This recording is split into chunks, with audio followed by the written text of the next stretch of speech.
It's not the battles you see that destroy you. It's the ones you ignore. The silent enemies, the hidden habits, the quiet compromises. Those are what take down the mighty, because being chosen isn't a crown, it's a test. And every test has enemies, not the ones that chase you from the outside, but the ones that live within you. The pride that whispers, the lust that tempts, the envy that blinds. These are the silent assassins of destiny. The devil doesn't fear your calling. He fears your consistency, and that's why he sends distractions, not just destruction. Because the chosen ones don't fall in a single battle. They fall in silence, one unchecked weakness at a time.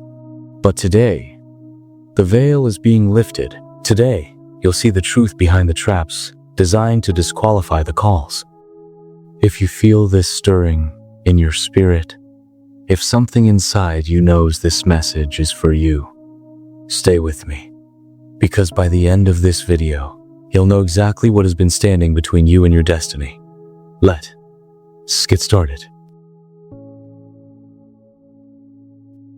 Destiny doesn't collapse in a single moment. It decays through small decisions. Compromise rarely feels dangerous. It's quiet.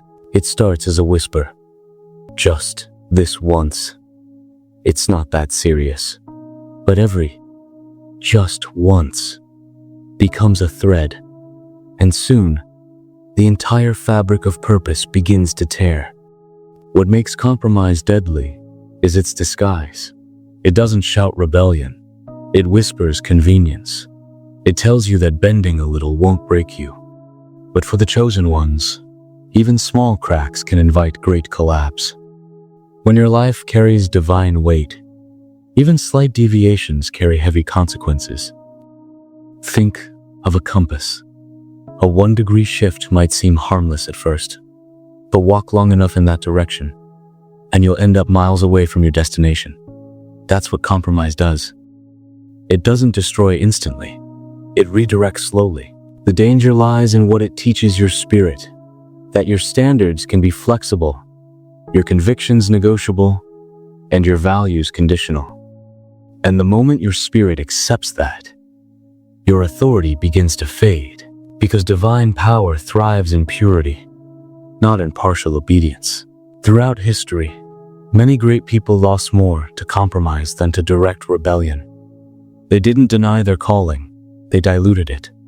They didn't abandon the path, they allowed distractions to reroute them. And soon, they discovered that destiny delayed can quickly become destiny denied. For those marked by divine purpose, compromise isn't harmless, it's corrosive. It eats away at vision, conviction, and courage until you no longer recognize who you've become. The enemy doesn't need to destroy the chosen ones outright. He only needs to convince them to settle, to soften their edge, to quiet their fire. But here's the truth. What you tolerate today becomes your weakness tomorrow. The chosen can't afford to walk with half-hearted commitment. Every decision must echo purpose. Every step must align with calling. So ask yourself, where have you allowed small compromises to take root? Because those seeds, left unchecked, will grow into weeds that choke destiny. What happens when your outer life shines but your inner world rots? When your hands serve the divine, but your heart hides what heaven can't bless? Hidden darkness is one of the most dangerous traps for the chosen ones, because it creates a split within, a double life that drains power. Secret sin whispers safety. No one will know, but heaven always knows. And even if the world never sees it, your authority feels it. You can't carry pure power from a polluted vessel. Hidden habits, the quiet compromises, the secret indulgences, the addictions nobody sees, they corrode spiritual strength. The tragedy is not exposure, but erosion. Over time, your discernment dulls, your clarity fades, and your connection weakens. You begin to minister from memory instead of presence, to speak from habit instead of revelation, and slowly, the fire dims. Samson carried unmatched strength, yet his hidden weakness blinded him, literally and spiritually. His downfall didn't come from an enemy's sword, but from an unchecked secret. That's how the enemy works. He doesn't need to announce your destruction. He only needs you to hide what should be healed. For the chosen ones, integrity is power. Consistency between public and private is what sustains anointing. Heaven doesn't require perfection, but it demands honesty, because repentance restores, but secrecy rots. So ask yourself, what are you hiding? What shadow have you allowed to live behind your light? Because light and darkness cannot coexist. One will always consume the other. And if you want to walk in authority, you must choose exposure over pretense, cleansing over concealment. Because when hidden sin is tolerated, envy, comparison, and jealousy soon grow, distracting your eyes from your own path and fixing them on another's. Now, it begins so innocently, scrolling through success, watching others rise, wondering why their journey seems faster, easier, or more celebrated than yours. You start out curious, but slowly, curiosity turns into envy. The heart whispers, "Why not me?" And purpose begins to blur. For the chosen ones, comparison is more than distraction. It's distortion. It shifts your eyes off your mission and onto someone else's, causing you to forget the path uniquely crafted for your growth. Comparison births ingratitude. It blinds you to what you already carry, convincing you that someone else's blessing is better. But the truth is, every assignment is tailor-made. The storm you face, the silence you endure, the timing you wait for, they are not punishments, they are preparations. The grace given to another was never meant to fit you. Trying to wear their armor will only weigh you down. Envy turns friends into rivals and mentors into threats. It leads to frustration, striving, and spiritual exhaustion. You begin performing rather than serving, competing rather than growing, and slowly, the joy of your calling is replaced by bitterness. For those set apart, heaven watches how they handle other success, because celebration is the test before elevation. If you can't clap for another, you're not ready for your own crown. The chosen ones must remember, no two destinies are identical. The soil, the season, the harvest, all differ by design. The moment you compare, you lose sight of your assignment. And when focus fades, loyalty wavers. What starts as envy often ends as betrayal, because jealousy, when unhealed, eventually seeks to harm what it cannot have. And that brings us to the next destroyer, one that strikes at the very core of trust. When envy matures, betrayal is born. It doesn't always come with a knife in the back. Sometimes it's a quiet deal in the dark, a moment when self-interest outweighs sacred trust. Betrayal is more than an act. It's a shift in allegiance. It's saying, what benefits me matters more than what honors purpose. And for the chosen ones, this is catastrophic, because their power flows through trust. Trust with people, with calling, and with heaven itself. Every divine assignment carries relationships tied to it. Mentors, allies, companions. When loyalty breaks, the chain weakens. Judas walked with Jesus, witnessed miracles, carried responsibility. Yet when greed whispered, he sold destiny for silver. The tragedy wasn't just the betrayal. It was the blindness, the failure to see the priceless value of what he traded away. Betrayal often begins as dissatisfaction. You start feeling overlooked, underappreciated, or forgotten. The enemy feeds that bitterness, until compromise feels justified. You convince yourself it's harmless, a small lie, a hidden act, a choice for survival. But every betrayal fractures your spiritual authority, because heaven cannot entrust greater mantles to those who trade loyalty for comfort. The chosen ones must understand trust is sacred currency.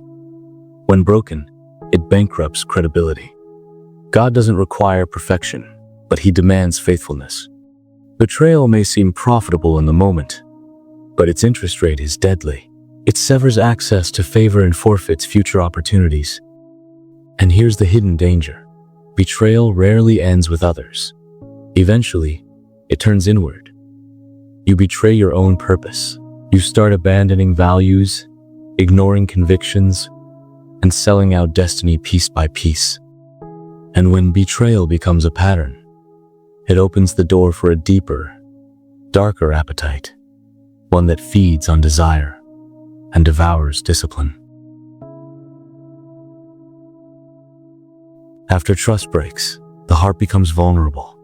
It starts craving comfort, pleasure, validation, anything to fill the void left by compromise and betrayal. That's where lust enters. It promises satisfaction but delivers slavery. Lust is not just physical.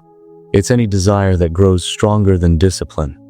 It could be power, fame, attention, or pleasure. For the chosen ones, lust is lethal because it doesn't attack from outside. It rises from within. Lust begins as curiosity. It tells you, just once won't hurt. But every indulgence strengthens the chain. Soon, you find yourself chasing temporary highs while losing eternal purpose. Samson had strength beyond measure, yet passion without boundaries blinded him, both spiritually and physically. His calling was mighty, but lust made it meaningless. The tragedy is that lust feels alive. It burns bright, but it leaves ashes. It drains energy, dulls discernment, and numbs conviction. You start justifying what you once resisted, excusing what you once repented for. And as the appetite grows, purpose fades. The chosen ones carry great power, but great power demands great purity. Purity isn't restriction, it's protection. It keeps your vision clear and your authority intact. Every time you feed lust, you trade pieces of your future for fleeting pleasure. Guard your eyes, your thoughts, your habits. What you entertain in secret shapes who you become in public. The enemy doesn't need to destroy your destiny. He just needs to distract your desire. Because once your hunger turns from heaven to flesh, your focus is gone. But the story doesn't have to end here. Even after lust has burned the altar, restoration is possible. The moment you choose discipline over desire, grace rebuilds what was lost. Destiny revives when purity returns. Because in the end, the chosen ones are not defined by their temptations, but by their choices. And those choices shape whether they rise in purpose or fall in passion. Absolutely. Here's a powerful, high-retention conclusion that ties everything together with emotional impact, spiritual clarity, and a strong viewer engagement call to action. It maintains the same tone and flow as the previous sections, and includes a comment prompt to boost engagement. So far, we've walked through the hidden traps, the silent assassins that have taken down even the strongest among the called. From compromise that softens conviction, to pride that blinds the heart, from disobedience that breaks divine alignment, to hidden darkness that corrodes authority, from comparison that distorts focus, to betrayal that trades purpose for gain, from lust that devours purity, to greed that corrupts the soul, unforgiveness that chains the heart, and faithlessness that suffocates destiny. Each of these is more than a sin, they're saboteurs of calling. And for those marked by heaven, these enemies are not random, they're strategic. Because the higher your purpose, the heavier your resistance. The chosen ones are not attacked because they're weak. They're targeted because they carry something sacred, influence, light, impact. The enemy fears what they can become if they stay pure, humble, obedient, and focused. But the good news is this: being chosen doesn't mean being perfect. It means being aware, being watchful, being disciplined enough to see the traps, and strong enough to resist them. Every fall can become a lesson. Every wound can become a weapon. Every battle, a testimony. The greatest mistake isn't in stumbling, it's in staying down. You are not disqualified because you struggled. You're restored when you surrender. Grace is still available. Destiny still waits. Heaven is not looking for flawless vessels, but faithful ones. Those who refuse to quit, who keep fighting, who keep aligning. So pause for a moment and look inward. Which of these enemies have tried to steal your focus? Where has compromise crept in? You know where the battle is, and now you know how to win it. Not through willpower alone, but through awareness, humility, repentance, and consistent obedience. If this message has stirred something inside you, don't let it fade. Declare your alignment publicly, not just for me, but for you. Comment below, "I choose purpose over pleasure," or simply type, "I'm still chosen." Because words create atmosphere, and this is your act of faith, your signal to heaven that you're still in the fight, that you refuse to let hidden enemies write your ending. Remember, being chosen is not just a title, it's a test. And every day you rise with integrity, humility, and faith, you prove that you're not just called, you're committed. Stay watchful. Stay faithful. Stay ready. Because the chosen ones are rising, and their light cannot be hidden.